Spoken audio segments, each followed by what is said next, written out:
Hay algo que los científicos más escépticos del mundo están empezando a admitir en voz baja, algo que durante décadas rechazaron como superstición, como pensamiento mágico, como el refugio de mentes débiles que necesitaban consuelo ante el vacío existencial. Y lo que están descubriendo es tan revolucionario, tan profundo, que está cambiando la forma en que entendemos no solo el cerebro humano, sino la naturaleza misma de nuestra existencia. Lo que están descubriendo es esto. Tu cerebro fue literalmente diseñado para conectar con algo más grande que tú. Fue arquitecturado, cableado, estructurado específicamente para experimentar lo divino. Y no estoy hablando de metáforas poéticas o de interpretaciones filosóficas. Estoy hablando de neurociencia dura, de estudios replicables, de imágenes cerebrales que muestran, sin lugar a dudas, que cuando conectas con lo trascendente, áreas específicas de tu cerebro se iluminan de formas que no pueden explicarse solo por procesar información o sobrevivir como especie. Y hoy quiero llevarte en un viaje que une dos mundos que por demasiado tiempo hemos mantenido separados, el mundo de la ciencia y el mundo del espíritu. Porque resulta que no son mundos opuestos, son dos lenguajes diferentes, describiendo la misma verdad profunda. Pero antes de entrar en la ciencia, antes de hablarte de estudios y resonancias magnéticas y moléculas y ondas cerebrales, déjame contarte sobre alguien que cambió mi forma de ver todo esto. Déjame contarte sobre el doctor Andrew Newberg. Andrew Newberg es neurocientífico. Pasó años estudiando el cerebro desde la perspectiva más materialista posible. Para él, la mente era simplemente lo que hacía el cerebro. La conciencia era un epifenómeno de la actividad neuronal. Y Dios, si existía, no tenía cabida en un laboratorio de neurociencia. Pero entonces algo pasó. Empezó a estudiar los cerebros de personas mientras oraban, de monjes mientras meditaban, de místicos en estados de profunda conexión espiritual. Y lo que vio en esas imágenes cerebrales lo dejó sin palabras. No era lo que esperaba. Esperaba ver actividad cerebral aleatoria, quizás algún patrón asociado con relajación o placebo, pero lo que vio fue otra cosa completamente.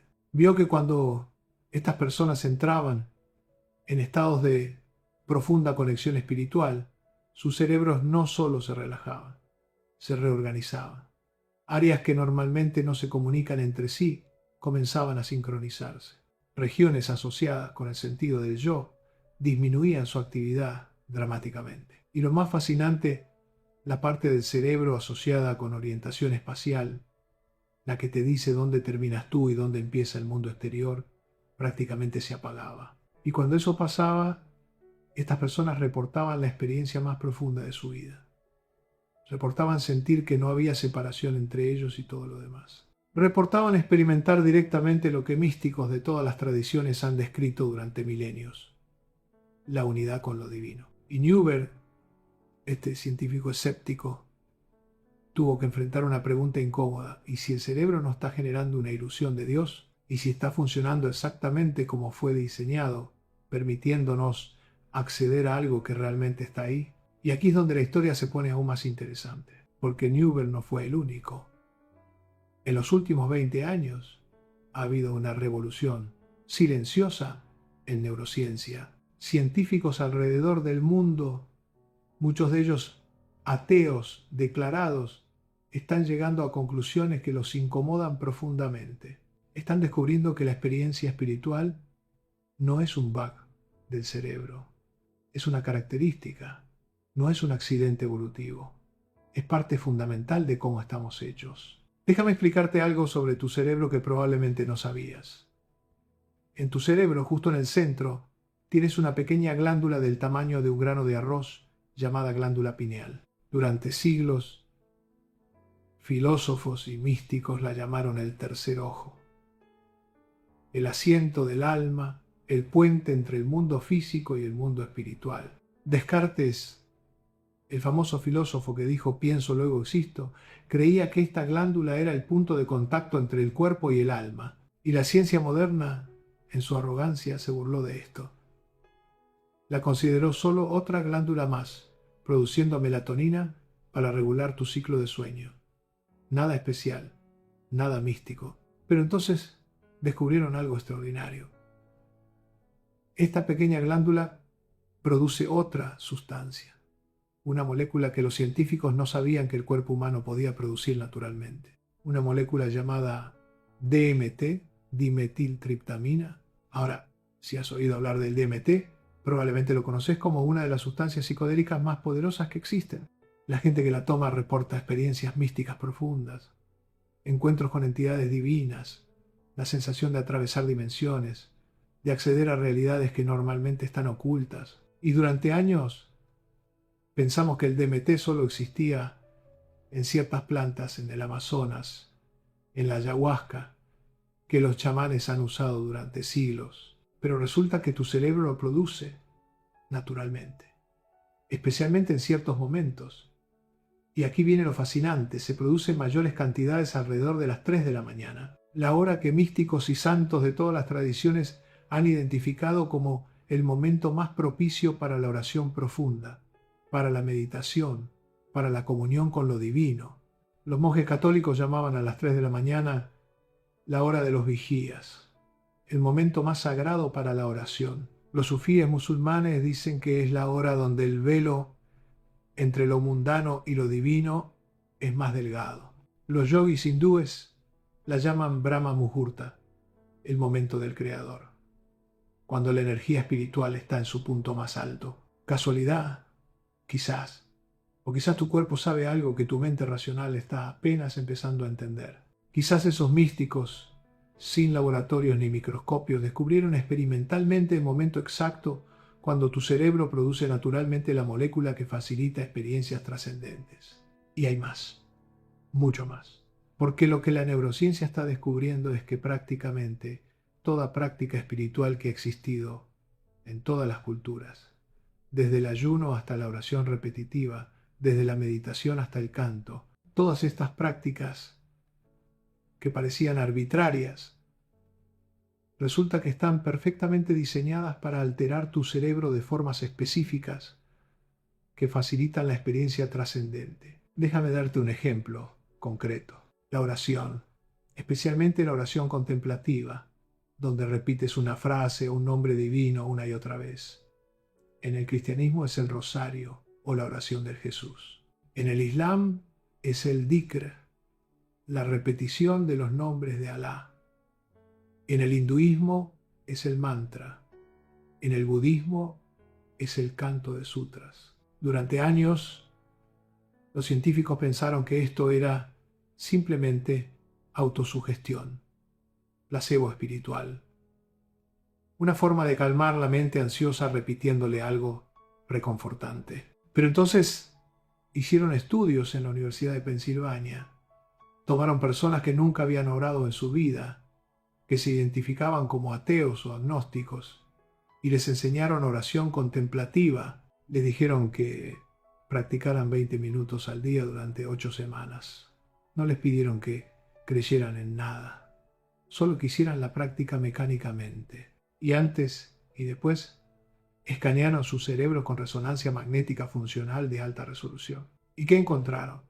Cambios estructurales, no solo funcionales, estructurales. El grosor de la corteza prefrontal, la parte del cerebro asociada con atención, autoconciencia y toma de decisiones, había aumentado significativamente. La amígdala, el centro del miedo y la ansiedad, se había reducido en volumen. Y las conexiones entre diferentes regiones del cerebro, lo que llamamos conectividad funcional, se habían fortalecido dramáticamente. En otras palabras, 8 semanas de oración habían remodelado físicamente sus cerebros. Habían creado nueva arquitectura neural. Habían literalmente construido nuevo tejido cerebral. Y esta nueva arquitectura no solo los hacía sentir más en paz o más conectados espiritualmente, los hacía literalmente más resilientes emocionalmente, más capaces de regular sus emociones, más atentos, con mejor memoria, mejor función ejecutiva. Pruebas cognitivas mostraban mejoras significativas en casi todas las áreas. La oración es una de las formas más poderosas de neuroplasticidad que conocemos. Es como ir al gimnasio pero para tu cerebro, y funciona si crees en ella o no. La práctica misma, el acto repetitivo de enfocar tu atención de cierta forma, reconstruye tu cerebro. Y aquí es donde la historia se conecta con algo que muchos conocen pero pocos entienden su profundidad. Los 40 días. En prácticamente todas las tradiciones espirituales, el número 40 aparece una y otra vez. Moisés en el monte Sinaí, durante 40 días recibiendo los mandamientos. Jesús en el desierto durante 40 días, enfrentando tentaciones. Mahoma en retiro en la cueva, durante 40 días antes de recibir el Corán. Buda bajo el árbol Bodhi, según algunas tradiciones, 40 días en meditación profunda antes de su iluminación. Incluso en historias más antiguas, el diluvio de Noé duró 40 días y 40 noches. ¿Por qué 40? ¿Por qué no 30 o 50 o 60? Es simplemente un número simbólico, una convención cultural que se copió de una tradición a otra. Durante años pensé que era simplemente eso, un número redondo que sonaba bien. Pero entonces la neurociencia descubrió algo fascinante sobre la plasticidad cerebral y el tiempo que toma crear cambios duraderos. Resulta que cuando empiezas a hacer algo nuevo, cuando adoptas una nueva práctica o hábito, tu cerebro comienza a cambiar inmediatamente.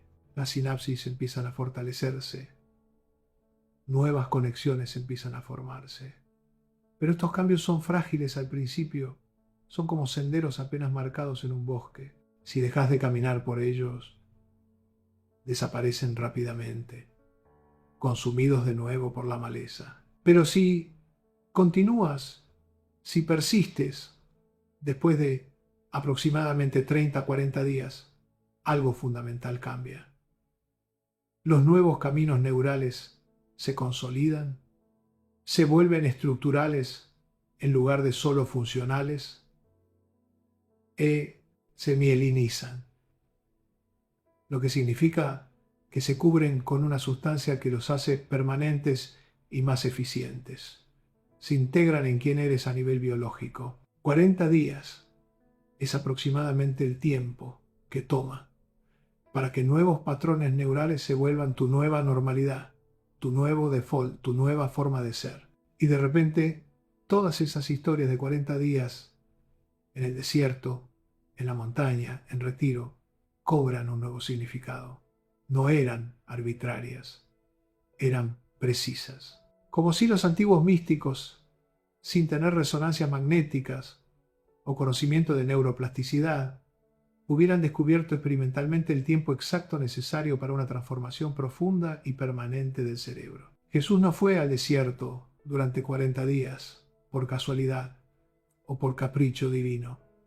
Fue el tiempo necesario para que su cerebro se reconfigurara completamente, para que los patrones viejos de pensamiento y percepción se disolvieran completamente, para que nuevos patrones de profunda conexión con lo divino, se establecieran como su nueva forma permanente de ser. Y esto no es solo historia antigua. Esto es neurociencia moderna confirmando práctica espiritual milenaria. Y significa que tú ahora mismo, con este conocimiento, puedes hacer lo mismo. Puedes tomar cualquier práctica espiritual, cualquier forma de conectar con lo trascendente, y si la practicas consistentemente durante 40 días, recablearás tu cerebro de forma permanente. Ahora déjame hablarte de otra práctica que todas las tradiciones espirituales han usado: el ayuno.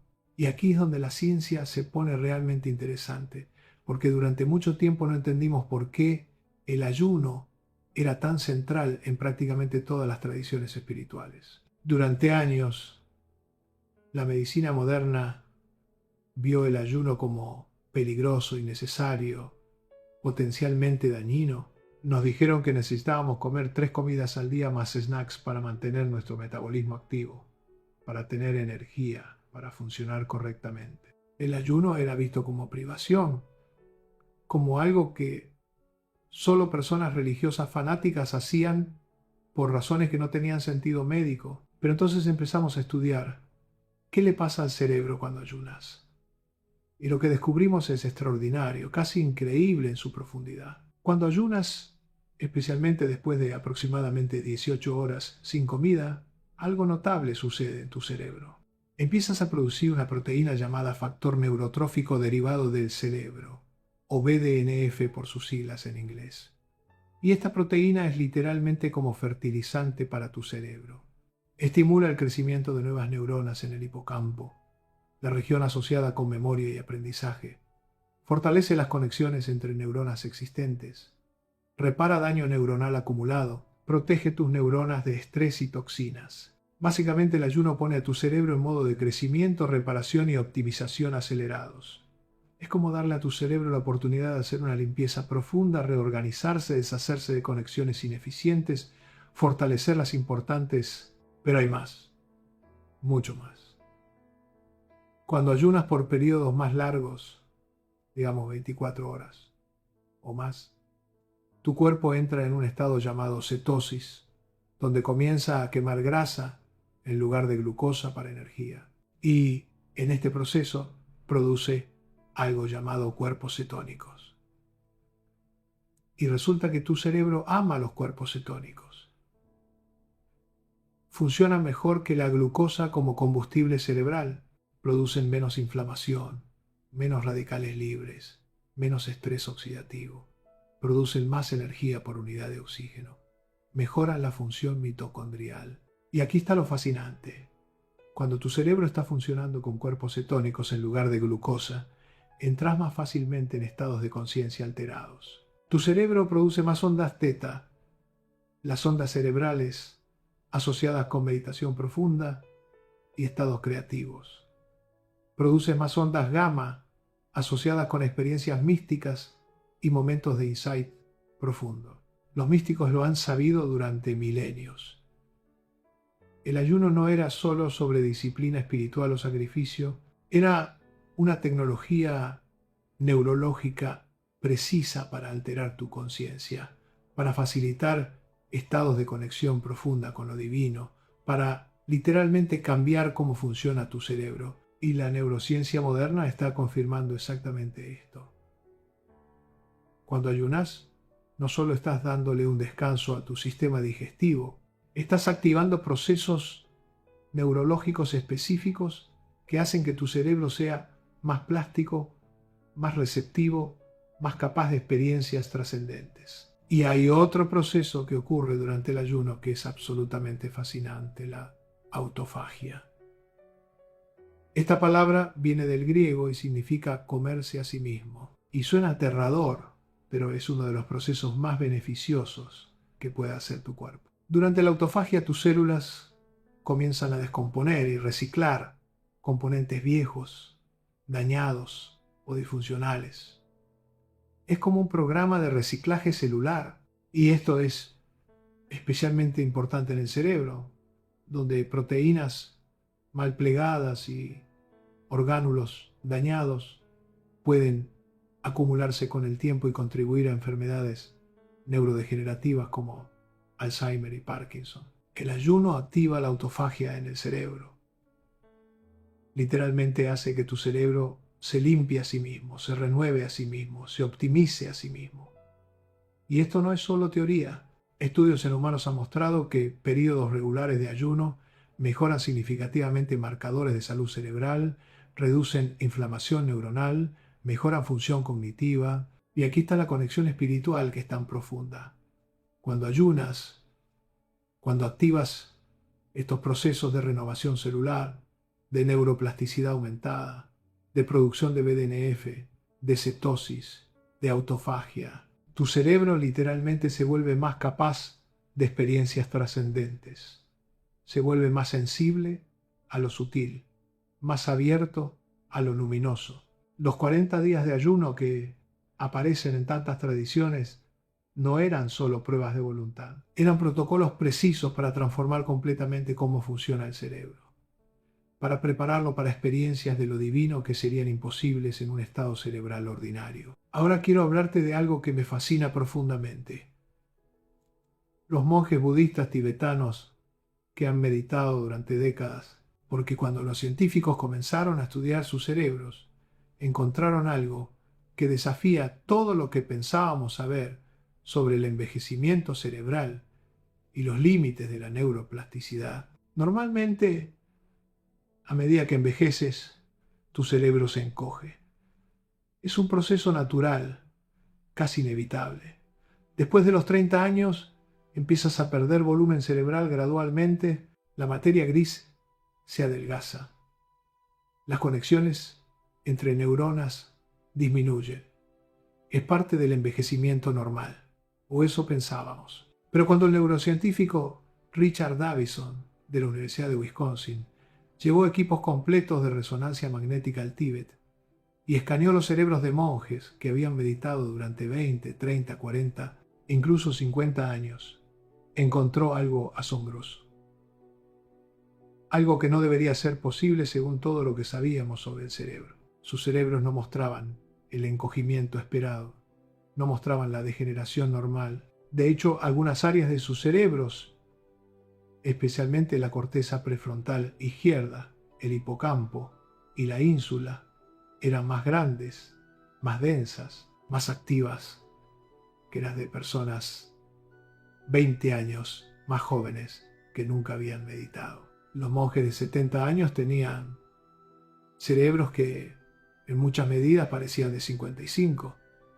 Los de 80 tenían cerebros que parecían de 65. La meditación, la práctica espiritual profunda y sostenida, no solo mejoraba sus cerebros, los rejuvenecía. Literalmente revertía el reloj del envejecimiento cerebral, y no es solo volumen, es función. Estos monjes mostraban niveles de atención sostenida que superaban a personas décadas más jóvenes. Podían mantener su atención en un solo objeto durante horas sin que su mente vagara.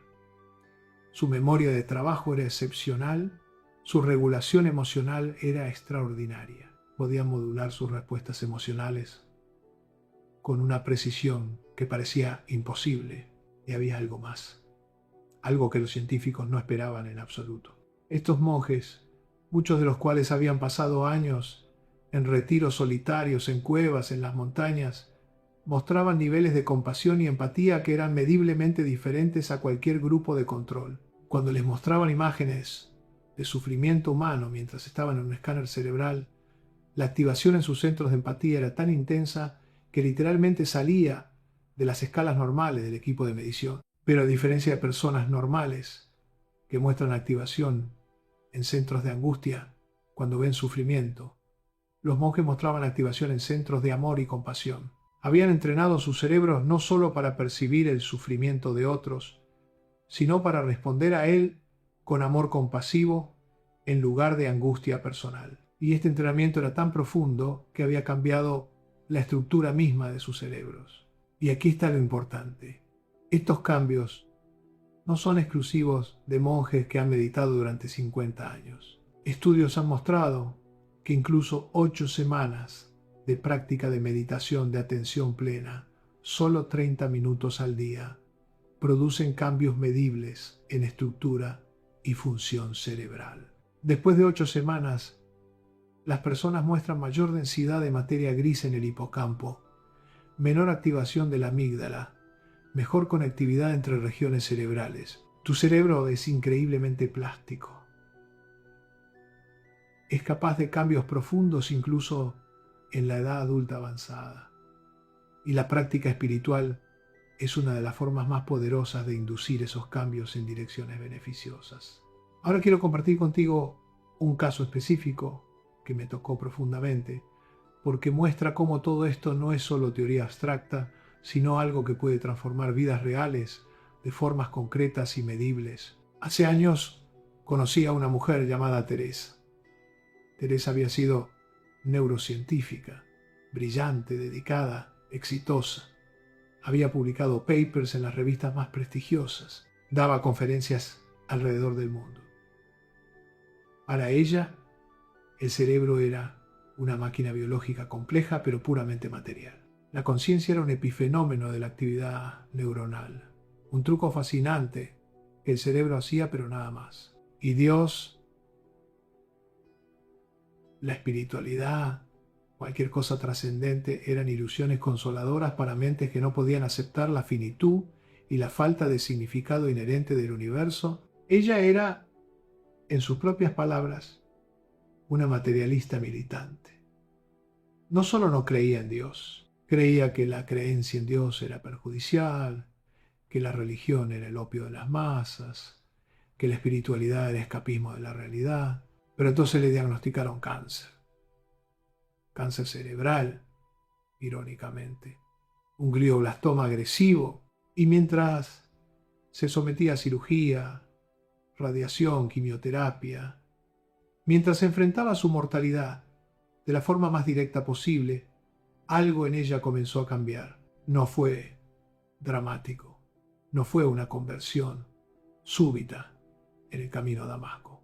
Fue gradual, sutil, casi imperceptible al principio. Empezó a meditar. No porque creyera en nada espiritual, me aseguró cuando la conocí, sino porque la investigación que ella misma había leído mostraba que la meditación ayudaba con el estrés y fortalecía el sistema inmune. Era puramente pragmático, una intervención médica más. Pero después de semanas de práctica, algo sucedió. Durante una sesión de meditación temprano en la mañana, alrededor de las 3 a.m. porque el insomnio la había despertado, tuvo lo que solo puede describir como una experiencia de unidad absoluta. Sintió que no había separación entre ella y todo lo demás. Los límites de su cuerpo se disolvieron. El sentido de ser Teresa, de ser una entidad separada, desapareció completamente. Y en ese espacio donde solía estar ella, había algo inmenso, amoroso, consciente. Sintió por primera vez en su vida que no estaba sola en el universo, que había algo más grande, algo compasivo, algo que la sostenía, no como idea abstracta o creencia reconfortante, como experiencia directa, inmediata, más real que cualquier cosa que hubiera experimentado con sus sentidos físicos. Y cuando salió de esa experiencia, después de lo que parecieron horas, pero fue solo 20 minutos según el reloj, su primera reacción fue exactamente lo que esperarías de una neurocientífica escéptica. Solo fueron químicos en mi cerebro, se dijo. Solo fue la meditación alterando mi actividad neural. Probablemente mi glándula pineal liberando DMT. Probablemente mi lóbulo parietal apagándose temporalmente. Una experiencia neurológica interesante, pero nada más. Pero había algo que no podía explicar tan fácilmente. La experiencia no se sentía como una alucinación. Se sentía como lo más real que había experimentado jamás. Las experiencias normales de la vida cotidiana en comparación se sentían como sueños vagos. Y entonces se hizo una pregunta diferente. Una pregunta que cambió todo para ella. ¿Y si los químicos y la actividad neural son exactamente cómo accedo a algo que realmente está ahí? ¿Y si mi cerebro no está generando la experiencia de lo divino, sino detectándola? Porque aquí está el problema con el reduccionismo materialista. Me explicó más tarde cuando nos hicimos amigos.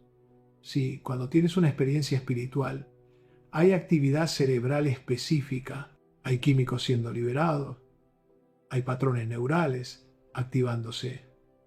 Pero eso no significa necesariamente que la experiencia sea solo actividad cerebral. Cuando ves un atardecer hermoso, hay actividad en tu corteza visual.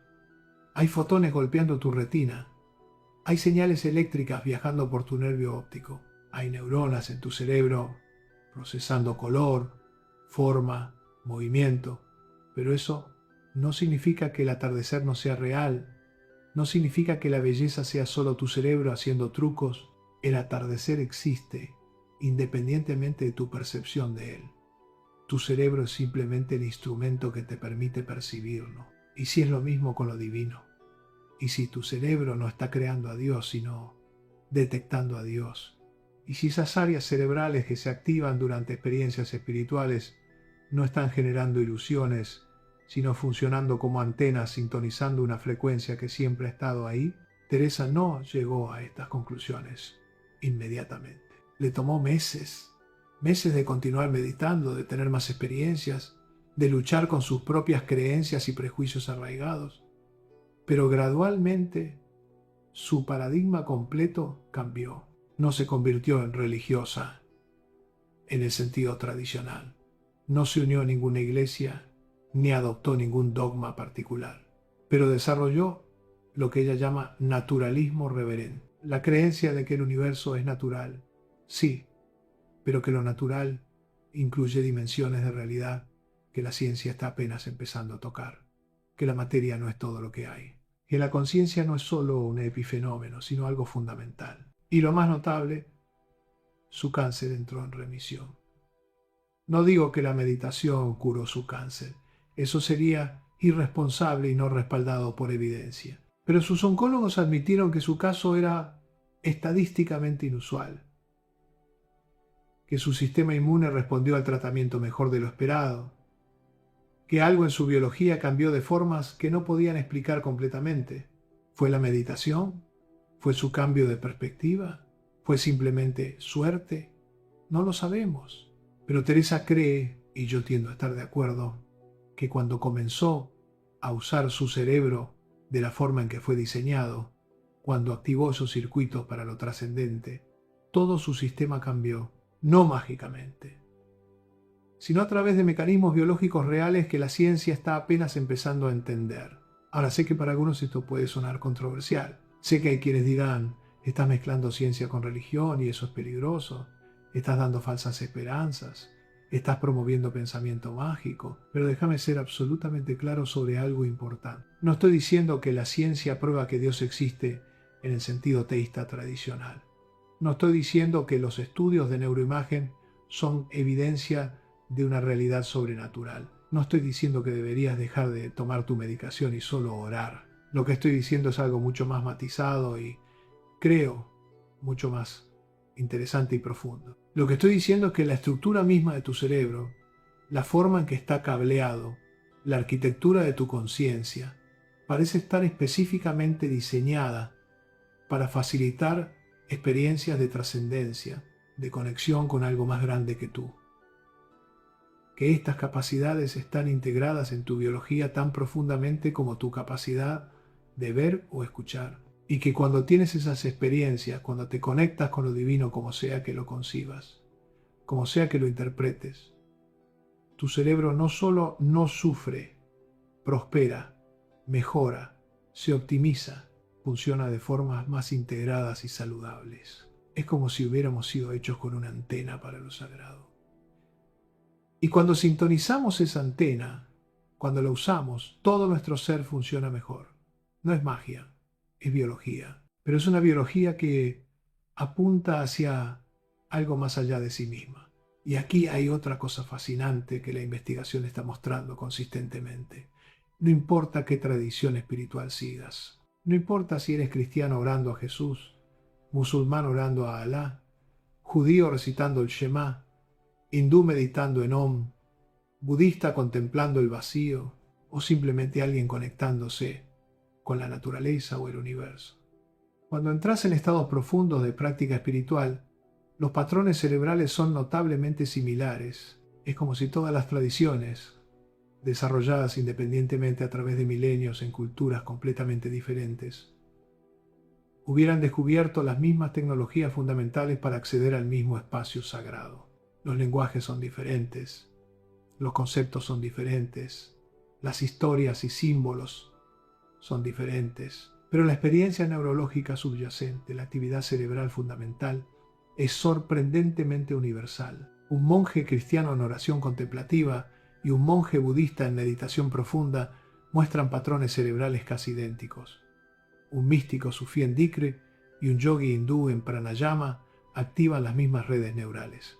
Un chamán indígena en trance y un místico judío en Hitbodedut muestran la misma disminución de actividad en áreas de ego y la misma elevación en áreas de conexión. Esto me recuerda a algo que un maestro zen me dijo hace años. Estábamos hablando sobre las diferencias entre religiones, sobre cuál era la correcta, y él sonrió y dijo: todas las religiones son como dedos apuntando a la luna. La gente ignorante se pelea sobre cuál dedo es el correcto, cuál dedo es el más santo, pero el sabio no mira los dedos, mira hacia donde todos los dedos están apuntando, mira la luna. Y lo que la neurociencia está mostrando es que todos los dedos, todas las tradiciones espirituales genuinas, están activando las mismas regiones cerebrales fundamentales, facilitando el mismo tipo de experiencia subyacente. Están todos apuntando a la misma luna, están todos accediendo a la misma verdad fundamental a través de diferentes métodos y lenguajes, y esto tiene implicaciones profundas. Significa que no tienes que elegir la religión correcta para tener experiencia genuina de lo trascendente. Significa que lo divino o lo sagrado, como quieras llamarlo, no está contenido en ninguna tradición particular. Está accesible a través de múltiples caminos. Tu cerebro es el instrumento, y ese instrumento puede ser tocado de muchas formas diferentes. Pero cuando se toca correctamente, cuando se toca con intención y práctica, siempre produce la misma sinfonía fundamental. Ahora déjame hablarte de algo específico que ha fascinado a neurocientíficos durante años: la oración en lenguas, o glosolalia como se llama técnicamente. Durante décadas los escépticos dijeron que era simplemente balbuceo sin sentido, histeria colectiva, personas fingiendo para encajar en su grupo religioso. Pero cuando pusieron a personas que oraban en lenguas en escáneres cerebrales de última generación, encontraron algo extraordinario que contradecía completamente esa explicación simplista. Cuando estas personas entraban en ese estado, cuando comenzaban a hablar en lo que experimentaban como lenguas espirituales, algo muy específico sucedía en sus cerebros. El área de Broca y el área de Wernicke, las dos regiones principales responsables de la producción y comprensión del lenguaje, se volvían menos activas. El control consciente del lenguaje se reducía dramáticamente, pero al mismo tiempo otras áreas del cerebro se iluminaban intensamente. Áreas asociadas con experiencia emocional profunda, áreas asociadas con estados alterados de conciencia, y particularmente áreas asociadas con el sentido del yo disminuido. No estaban fingiendo, como los escépticos sugerían. Estaban en un estado neurológico genuino, donde el control consciente se soltaba y algo más profundo emergía, algo que ellos experimentaban como el espíritu hablando a través de ellos, pero que objetivamente era un estado cerebral muy real y medible. Y reportaban experiencias de profunda conexión, de ser llenados con algo más grande que ellos mismos, de acceder a niveles de conciencia que el lenguaje ordinario, el lenguaje controlado conscientemente, no puede alcanzar. De nuevo, puedes interpretar esto de múltiples formas. Puedes decir que es solo su cerebro en un estado alterado. O puedes decir que su cerebro está funcionando exactamente como fue diseñado para permitirles acceder a dimensiones de realidad que la conciencia ordinaria no puede tocar. Lo que no puedes decir es que no está pasando nada. Algo muy real, muy medible, muy profundo está sucediendo en su cerebro. Y ese algo los transforma de formas que perduran mucho después de que la experiencia termina. Ahora quiero hablar sobre algo que puede ser controversial, pero que creo que es crucial entender. Hay una diferencia entre espiritualidad y religiosidad, y tu cerebro responde de forma dramáticamente diferente a cada una. La religiosidad, en el sentido de seguir reglas externas, de adherirse estrictamente a dogmas, de pertenecer a un grupo con límites rígidos de quién está dentro y quién está fuera, activa ciertas partes del cerebro asociadas con identidad social, conformidad grupal, y a veces con miedo al castigo o exclusión. No es malo necesariamente. La pertenencia comunitaria tiene sus propios beneficios cerebrales. Pero no es lo mismo que espiritualidad en el sentido más profundo. La espiritualidad, en el sentido de conexión directa con lo trascendente, de experiencia personal e íntima de lo sagrado, activa regiones completamente diferentes del cerebro. Activa las mismas regiones que se activan con amor profundo e incondicional, con asombro ante algo vasto y hermoso, con experiencias de belleza abrumadora. Y aquí está lo fascinante. Estudios han mostrado que personas que son altamente espirituales, pero no necesariamente religiosas, en el sentido institucional, muestran mayor activación en áreas cerebrales asociadas con bienestar, empatía y resiliencia emocional. Mientras que personas que son religiosas, en el sentido de seguir reglas pero sin experiencia espiritual personal profunda, no muestran los mismos beneficios neurológicos. Tu cerebro fue diseñado no para religión en el sentido institucional, fue diseñado para espiritualidad en el sentido experiencial, para conexión directa, no para intermediarios, para experiencia vivida, no para dogma memorizado. Y esto tiene implicaciones profundas, porque significa que no necesitas una institución para acceder a lo divino. No necesitas un sacerdote o un templo o un ritual específico aprobado por una autoridad. Tu cerebro ya tiene todo lo necesario. Ya tiene la capacidad instalada, el cableado correcto, el software necesario. Solo necesita ser activado a través de práctica. Ahora, esto no significa que las instituciones religiosas no tengan valor. Pueden ofrecer comunidad, estructura, sabiduría acumulada a través de generaciones, apoyo moral, pero no son el portal hacia lo divino. Tú eres el portal. Tu cerebro, tu conciencia, tu experiencia directa es el puente. Siempre lo fue. Déjame contarte sobre otro descubrimiento fascinante que está cambiando cómo entendemos la conciencia y su relación con lo divino. Cuando los científicos estudian los cerebros de místicos, de personas que han tenido experiencias espirituales profundas y transformadoras, encuentran algo interesante en su percepción del tiempo. Normalmente nuestros cerebros tienen un sentido muy fuerte y rígido del tiempo lineal. Pasado, presente, futuro, como una línea recta, donde nos movemos inexorablemente en una dirección. Esta percepción temporal es tan fundamental que la damos por sentada. Asumimos que simplemente cómo es el tiempo. Pero durante experiencias místicas profundas, esta percepción del tiempo se desintegra completamente. Las personas reportan que el tiempo se detiene o se expande infinitamente o deja de existir completamente como concepto. Minutos pueden sentirse como eternidades. Horas pueden pasar en lo que se siente como segundos.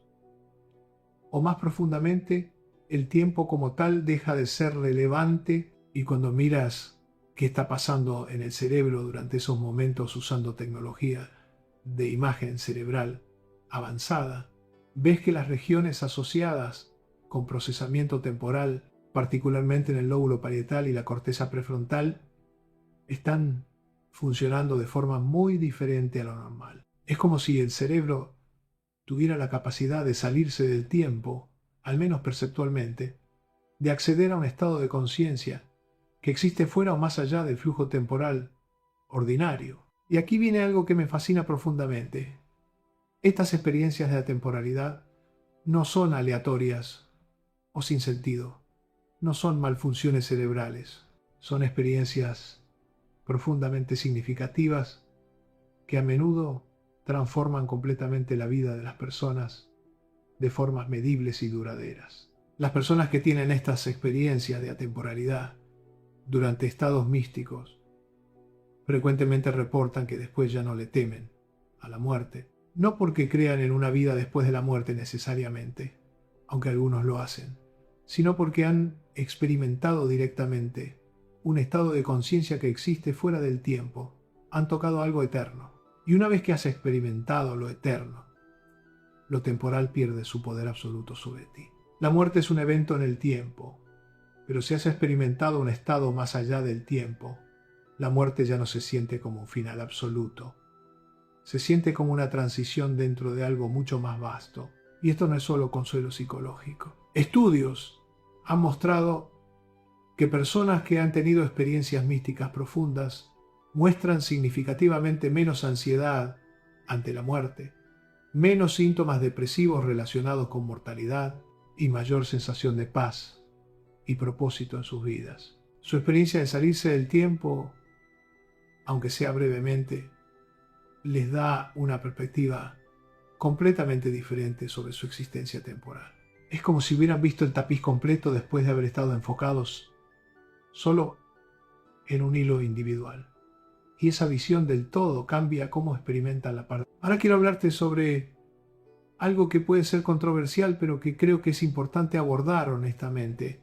Las experiencias cercanas a la muerte, o ESMs, como se les llama en la literatura médica. Durante años, los científicos materialistas han tratado de explicar las experiencias cercanas a la muerte como simples alucinaciones causadas por falta de oxígeno en el cerebro, o liberación de endorfinas y otros químicos, o actividad neuronal caótica durante el proceso de morir.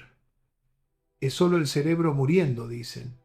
No significa nada sobre la vida después de la muerte o la existencia de algo más allá del cerebro. Pero aquí está el problema, y es un problema grande.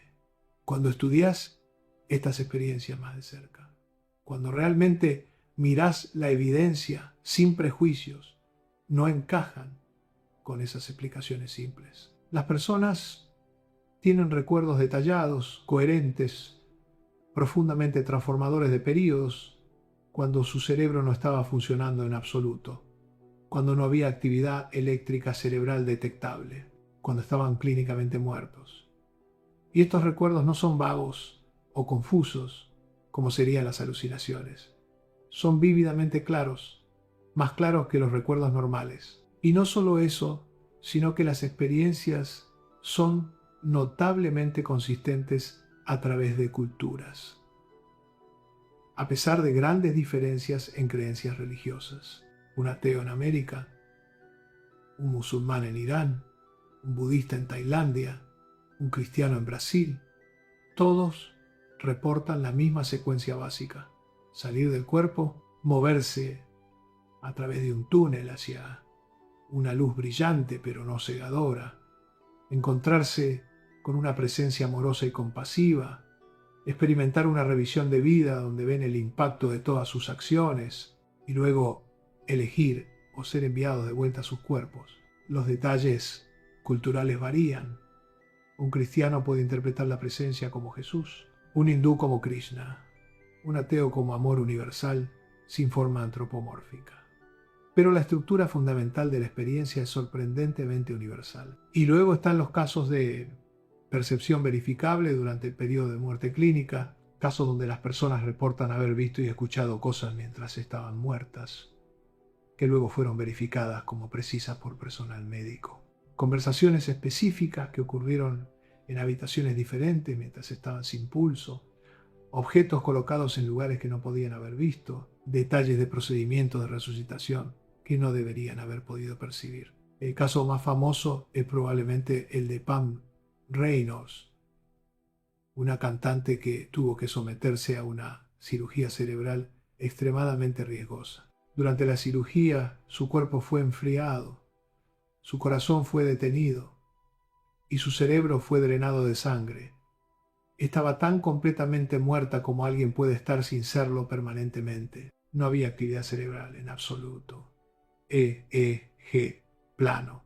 Ninguna función cerebral superior. Y sin embargo después reportó con detalle preciso las conversaciones de los cirujanos, las herramientas específicas que usaron, la música que tocaba en el quirófano, cosas que no tenía forma de saber. Los cirujanos y enfermeras confirmaron que sus descripciones eran exactas hasta en detalles técnicos que una persona sin entrenamiento médico no conocería. ¿Cómo es esto posible? Si la conciencia es simplemente lo que hace el cerebro, si no hay nada más allá de la actividad neuronal, ¿cómo puede alguien tener experiencias conscientes cuando su cerebro no está funcionando en absoluto? Los escépticos tienen que hacer malabares mentales impresionantes para explicar estos casos. Dicen que quizás la memoria se formó justo antes o justo después del periodo de muerte cerebral, aunque los estudios de secuencia temporal muestran que esto no encaja. Dicen que quizás el equipo de monitoreo estaba mal calibrado, aunque múltiples formas independientes de monitoreo muestran lo mismo. Dicen que es fraude o exageración, aunque hay literalmente miles de casos bien documentados en la literatura médica. La explicación más simple, aunque más incómoda para el materialismo, es que la conciencia no es solo el cerebro. Que el cerebro es un transmisor o receptor de conciencia, no su generador. Y que cuando el cerebro se apaga, la conciencia continúa de alguna forma, accediendo a información de formas que no entendemos. Ahora, no estoy diciendo que esto prueba la vida después de la muerte en el sentido religioso tradicional. No estoy diciendo que sé qué pasa cuando morimos. Pero estoy diciendo que hay algo extraño aquí, algo que no se explica fácilmente con nuestro modelo actual de conciencia como simple producto del cerebro. Y es extraño que tantos científicos prefieran ignorar esta evidencia o descartarla sin examinarla realmente, porque contradice su paradigma materialista. La ciencia real debería ir hacia donde lleva la evidencia, no tratar de forzar la evidencia a encajar en paradigmas preexistentes. Y aquí hay otra cosa que es significativa. Cuando las personas vuelven de experiencias cercanas a la muerte, sus cerebros a menudo muestran cambios permanentes. Pueden desarrollar nuevas habilidades que no tenían antes. Mayor intuición, sensibilidad aumentada a estados emocionales de otros, a veces incluso habilidades psíquicas que son verificables en condiciones controladas. Es como si la experiencia hubiera reprogramado o expandido su cerebro de alguna forma fundamental. De nuevo, puedes interpretar esto de múltiples formas. Pero lo que no puedes hacer, honestamente, es descartarlo como irrelevante o sin sentido. Hay algo real sucediendo aquí que merece estudio serio y mente abierta. Ahora quiero volver a algo más práctico, algo que todos podemos usar inmediatamente. Porque no necesitas tener una experiencia cercana a la muerte o ser un monje que ha meditado durante 40 años para acceder a estos estados cerebrales beneficiosos. Hay prácticas simples, prácticas que puedes comenzar hoy mismo, que activarán estos mismos circuitos neurológicos de conexión con lo trascendente. Y quiero darte 4 prácticas específicas que la investigación ha mostrado que son particularmente poderosas. Las llamo las 4 llaves que abren las puertas que tu cerebro ya tiene instaladas. La primera llave es la gratitud. Y no estoy hablando de simplemente decir gracias mecánicamente. Estoy hablando de gratitud profunda, sentida, consciente. Cuando practicas gratitud de esta forma, cuando te tomas tiempo cada día para realmente sentir en tu cuerpo y corazón agradecimiento profundo por lo que tienes, activas la misma red neuronal que se activa durante experiencias espirituales profundas. El sentimiento de gratitud genuina y el sentimiento de conexión divina usan circuitos cerebrales muy similares. Ambos implican un sentido de recibir algo, de ser sostenido por algo más grande que tú, de estar conectado con algo que te da sin que tú tengas que ganarlo. La segunda llave es la presencia o mindfulness, como se le llama a menudo. Simplemente estar presente, completamente consciente del momento actual, sin juicio, sin análisis, sin estar perdido en pensamientos sobre pasado o futuro, solo siendo aquí y ahora. Esto es lo que todas las tradiciones de meditación están apuntando en su núcleo. Y solo requiere práctica, no requiere equipamiento especial o retiros caros. Solo requiere que te sientes, te enfoques en tu respiración y cuando tu mente se vaya y se irá, gentilmente la traigas de vuelta. 5 minutos al día de simplemente sentarte y estar presente con tu respiración puede comenzar a crear cambios neurológicos medibles. Tu amígdala comienza a calmarse, tu corteza prefrontal comienza a engrosarse. Las conexiones entre diferentes regiones de tu cerebro comienzan a fortalecerse. La tercera llave es el asombro.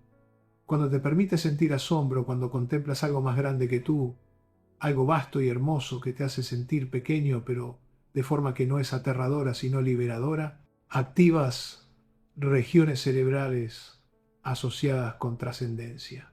El asombro es una puerta neurológica hacia lo sagrado. Y puedes cultivarlo intencionalmente. Contempla el cielo nocturno, mira la complejidad de una flor, lee sobre la inmensidad del universo, ve un amanecer, escucha música que te mueva profundamente. Cualquier cosa que te saque de tu pequeña burbuja de preocupaciones personales y te recuerde que eres parte de algo mucho más vasto. Y la cuarta llave es el servicio. Cuando actúas desinteresadamente para ayudar a otros, cuando te olvidas de ti mismo en servicio a algo más grande, entras en estados cerebrales que son casi idénticos a estados de oración profunda o meditación trascendente. El servicio genuino, donde no esperas nada a cambio, donde simplemente das porque puedes dar, activa las mismas redes neurales que se activan cuando experimentas conexión con lo divino. Es como si tu cerebro no distinguiera entre servir a otros y servir a Dios. A nivel neurológico, son la misma cosa. Estas 4 prácticas, gratitud, presencia, asombro y servicio, son como llaves maestras que abren las puertas que tu cerebro ya tiene instaladas hacia experiencias trascendentes. Y no necesitas creer en nada específico para usarlas. No necesitas adherirte a ninguna religión particular. Solo necesitas usar tu cerebro de la forma en que fue diseñado para ser usado. Y cuando lo haces, cuando comienzas a activar estos circuitos regularmente, algo notable sucede. Tu vida comienza a cambiar de formas medibles, no porque el universo mágicamente te esté dando lo que quieres, sino porque tu cerebro está funcionando de forma más óptima. Estás menos ansioso porque tu amígdala está más regulada. Eres más resiliente porque tus centros de regulación emocional están más fuertes. Estás más conectado con otros porque tus neuronas espejo y circuitos de empatía están más activos. Y quizás, solo quizás, estás también tocando algo real. Algo que ha estado ahí todo el tiempo esperando que tu cerebro desarrollara la capacidad de percibirlo. Porque aquí está la pregunta final que quiero dejarte, la pregunta que la neurociencia no puede responder completamente, pero que creo que vale la pena contemplar profundamente. ¿Y si tu cerebro no evolucionó accidentalmente la capacidad de experimentar lo divino? ¿Y si estas capacidades no son un bug sino una característica? ¿Y si fuiste específicamente diseñado con estas capacidades para un propósito? ¿Y si la razón por la que práctica espiritual mejora tan dramáticamente la función cerebral, por la que te hace más saludable, más feliz, más resiliente, más compasivo, es porque finalmente estás usando tu cerebro para lo que fue hecho? No puedo probarte que esto es verdad. Nadie puede. Pero puedo decirte esto. La evidencia sugiere fuertemente que tu cerebro tiene capacidades para experiencias trascendentes que van mucho más allá de lo que necesitarías para simplemente sobrevivir y reproducirte. Capacidades que parecen diseñadas específicamente para conectarte con algo más grande que tú mismo. Y puedo decirte que cuando las personas usan estas capacidades, cuando activan estos circuitos, sus vidas mejoran medible y dramáticamente.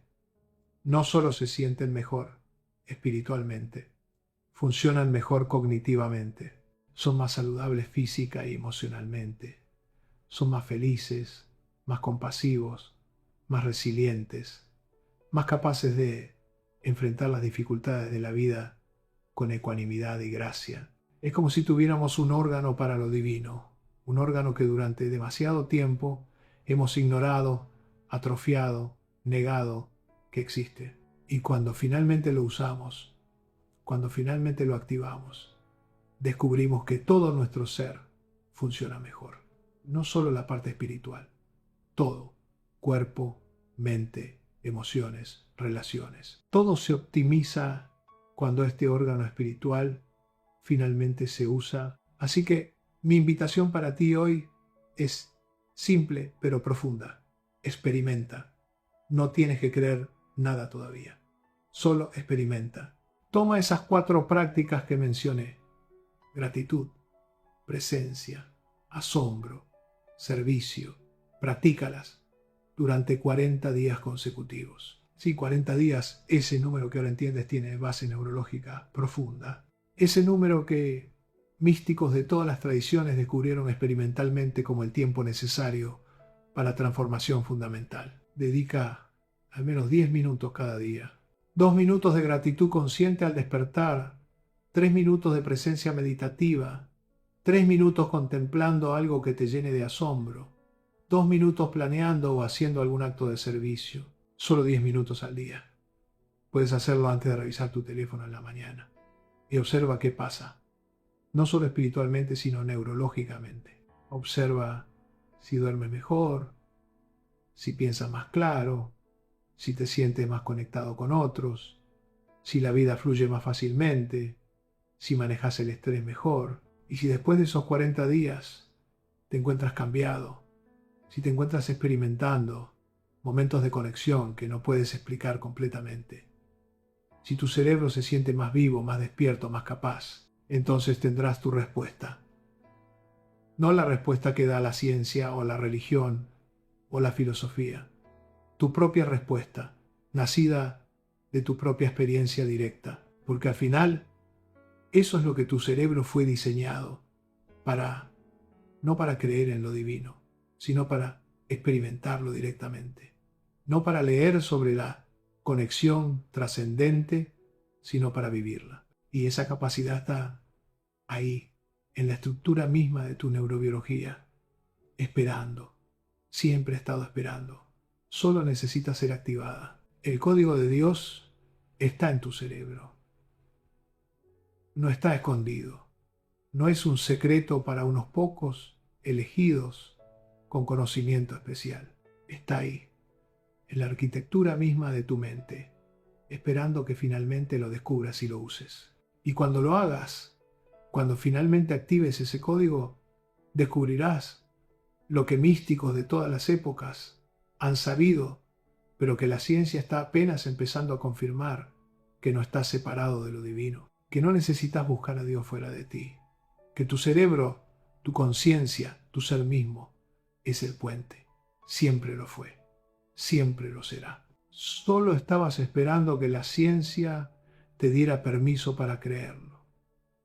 Y ahora finalmente la ciencia está empezando a decir lo que tu corazón siempre supo, que fuiste hecho para más que solo existir. Fuiste hecho para trascender. Fuiste hecho para conectar. Fuiste hecho para experimentar lo sagrado directamente. Y tu cerebro, esta máquina biológica de 3 libras en tu cráneo, no es un accidente evolutivo aleatorio. Es la herramienta perfecta, exquisitamente diseñada para hacer exactamente eso, para conectar lo temporal con lo eterno, lo material con lo espiritual, lo individual con lo universal. Así que úsalo, actívalo, descubre por ti mismo lo que ha estado esperando ahí todo el tiempo, codificado en cada sinapsis, en cada neurona, en cada circuito de tu cerebro. El código secreto de Dios está en tu cerebro. Y la llave para desbloquearlo está en tus manos. Siempre ha estado ahí. Solo estaba esperando que finalmente la usaras.